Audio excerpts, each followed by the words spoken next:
So here's what we're covering today, from the basics all the way to troubleshooting common errors.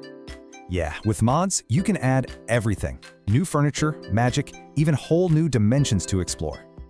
Okay, first things first, check your title screen. This guide is mainly for the Java edition.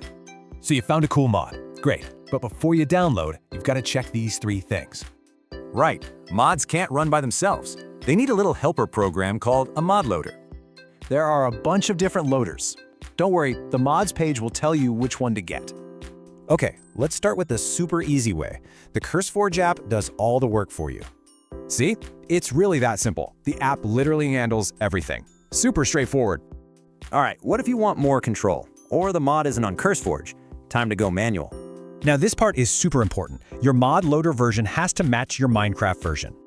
This mods folder is key. It's where you'll put all the mod files you download. Just download the necessary files and drop them right into the folder we just found. And for the last step, make sure you pick that new modded profile before you hit play.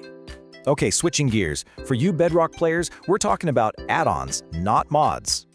And you know what? The process is way simpler. You just download, click, and activate it in your world. So, what if it doesn't work? Don't panic. Let's go over the most common problems. If your game crashes right away, you probably missed a dependency or have the wrong version. Mods not showing up? 9 times out of 10, you just launched the wrong game profile. Easy fix. Getting an out-of-memory error? Big mod packs are thirsty for RAM. Just give it more in the settings.